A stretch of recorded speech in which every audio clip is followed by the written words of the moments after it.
Hot tea, not even the gossip kind. Did you ever think it could result in a $50 million verdict? A Los Angeles County jury awarded $50 million to Michael Garcia, a delivery driver who suffered severe burns from hot tea spilled at a Starbucks drive-thru in February of 2020. Garcia's lawsuit claimed that the barista failed to properly secure the lid on one of the venti-sized teas. It caused it to spill in his lap, and it resulted in third-degree burns to his genitals and inner thighs. Despite Starbucks' sympathy for Garcia, the company plans to appeal the verdict, arguing that the damages award is excessive. It got us thinking, whose responsibility is it to secure the lid on a hot beverage? The store, the driver, the customer?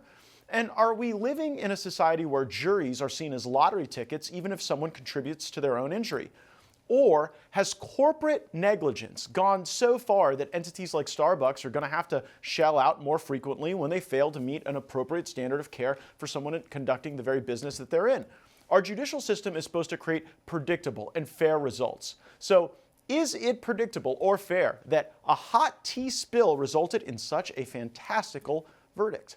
Joining us now is the attorney who represented the client who was just awarded $50 million from Starbucks, the managing partner of M.R. Parker Law, Michael Parker. We also have with us OAN's own Riley Lewis, host of The Real Story. So I'll start with you, Mr. Parker.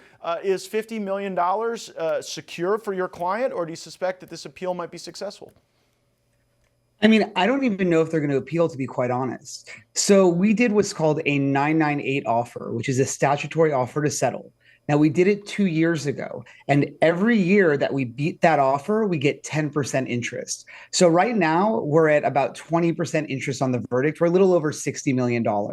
So if they take a year or two to appeal, that could be another $10 or $12 million on top of that.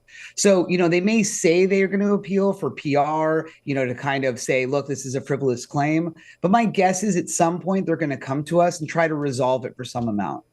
And let me stay with you, Michael. Do you think some have reacted to this verdict saying it was too high, it was outside of what ought to be the responsibility of Starbucks? How'd you win a case with such a big verdict?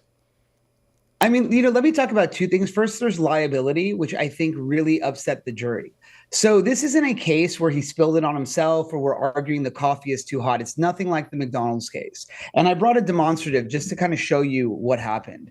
So, these cup holders are meant to be pushed down all the way. It's about 2 inches deep.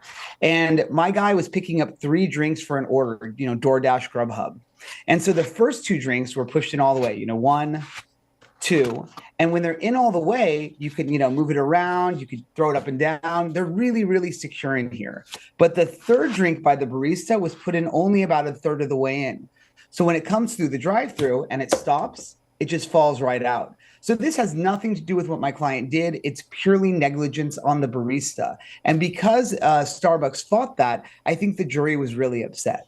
Now, let's also talk about the damages. Now, people think this is just a simple burn. This is a third-degree burn that went through all the layers of skin. Our client spent 2 weeks in the Grossman Center, which is a burn ward. They had a skin graft from a cadaver. They had a skin graft from a pig. And then they had psychotherapy for PTSD.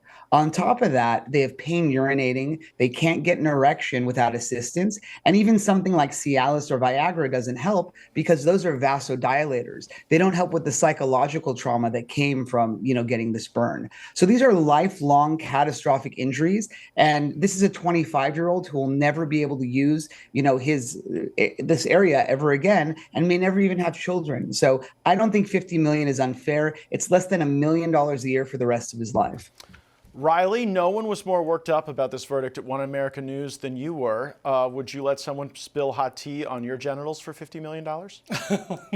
No, and look, I do hear all of those things, and I think that's important, but I just honing in on this number 50 million specifically.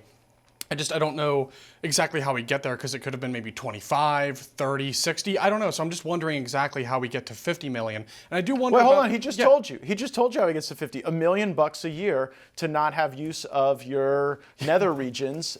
It doesn't. When he puts it that way, it doesn't seem so crazy to me. Let me ask you, if I came to you and I had a suitcase with $1 million and I said, for the rest of this year, it's gonna hurt when you pee. You're not gonna be able to ejaculate. You're not gonna be able to get an erection. You're gonna have scarring and disfiguration all over your penis. You're gonna be disfigured and have skin grafts. Would you take that suitcase from me and thank me for that suitcase?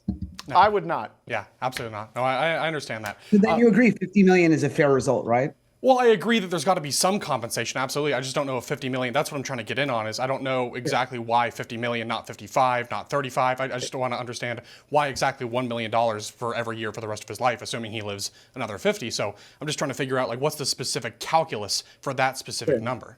So there's a jury instruction for this. There's a Casey instruction.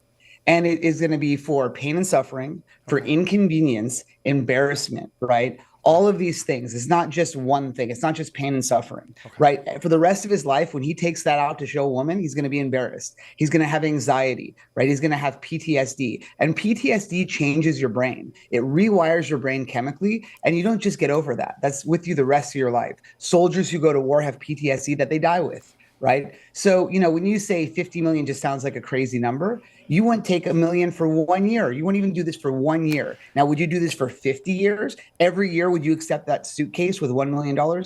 You would never do that. Like, that's disingenuous. And I'll tell you something. There were 12 people on the jury. 9 of them wanted 50 and the other 3 wanted 125 million. So we actually asked for more than 50, right? Okay. And 9 of the jurors ended up giving 50. So wait, I got to ask you this question. Did you use those arguments that you've just shared with my audience, like with the jury in your summation? Because they're very compelling.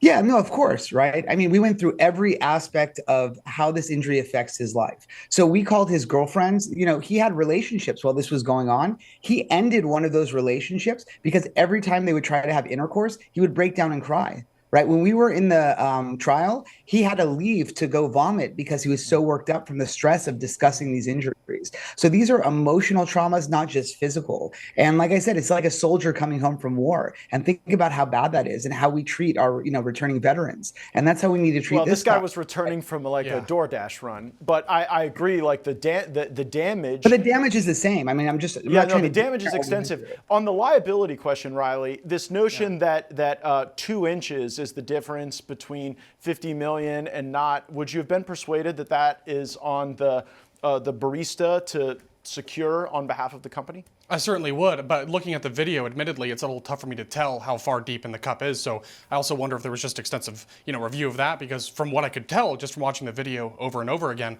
it's unclear to me if the cup was not totally secure in its container. So I do wonder how that was discovered as well.